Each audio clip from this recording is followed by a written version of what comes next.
I want to say this plainly. This is not a talk against family, not against religion, not against culture, not against relationships. I am not anti family, I am anti control. And this control is not obvious, it is hidden, it is quiet, it is deeply intelligent. Control works like a parasite found in nature. It enters a living being, takes over the nervous system, and begins directing behavior from inside. The insect still moves, it is functional, but it is not free.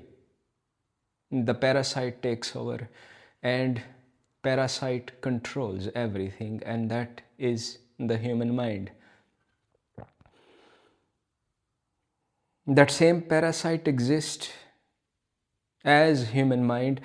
In human mind, it is the center, the voice that says, I know, I should, I must, I am right.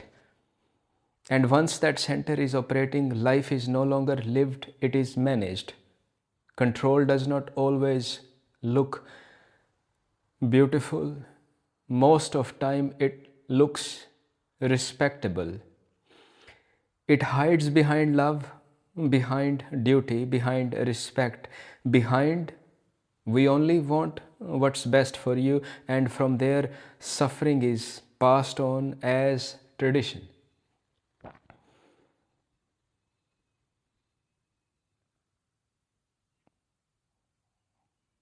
Question 1.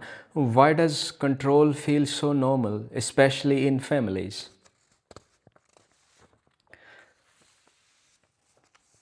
Because it begins early. Before a child can question anything, from the start, the child is praised, corrected, compared, admired, shaped. You are smart. You are special. You are better than others. And just as easily, you are not good enough. You are not attractive. You are behind. You should be more like them. Praise builds an image to protect, rejection builds an image to repair. Both keep the same center alive. The mind learns early, become more or less, but never simply be. Control feels normal because it was never questioned. It was inherited, not chosen. Question 2. Is control only about parents and family roles? Answer: no. Family is only the first classroom. The same conditioning continues through school, work, relationships, society. The mind learns to compete, to desire, to dominate, to secure itself. Control becomes internal.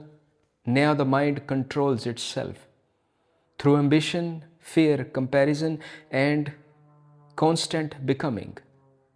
It is like that parasite that no longer needs an external host. Once inside, it rewrites the system to preserve itself. The organism moves, works, desires, competes, but not for its own intelligence. The parasite sets the direction.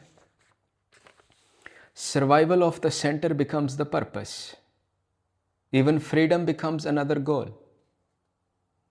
Family is only where the control first becomes visible. The same pattern operates through the whole world, because the world as it is known exists only in the mind. This is not about practical rules, orders, or intelligence that helps life function. It is about the hidden drive in the mind that seeks to dominate, shape, and control everything, including itself. Question 3. Why does suffering continue even when life looks successful? Answer: because success does not dissolve control, it strengthens it. The image wants more security, more recognition, more certainty. The mind keeps running because it was never free to begin with. Suffering is not caused by failure, it is caused by identification. with a role, a story, a past, a future. Question 4. Is stepping away from control the same as abandoning responsibility or love? Answer: no. Responsibility born from fear is not responsibility, it's obedience.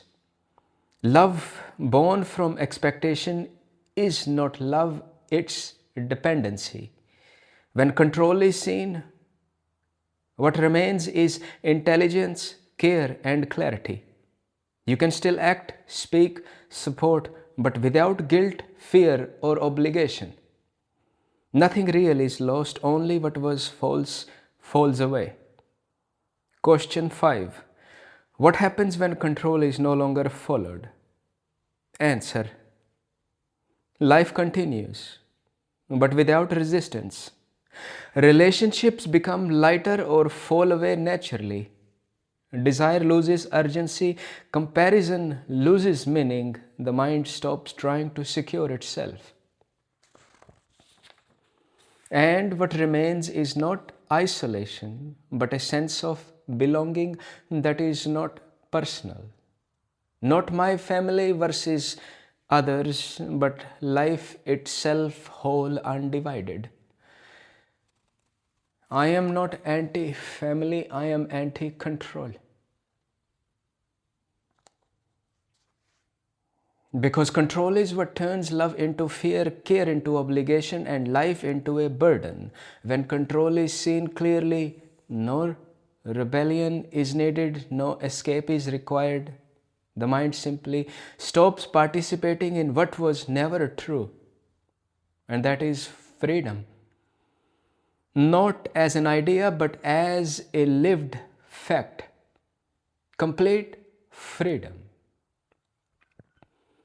What you are hearing is not spiritual dress up, it is not doctrine, it is not psychology, it is not another method, it is not something to practice or improve.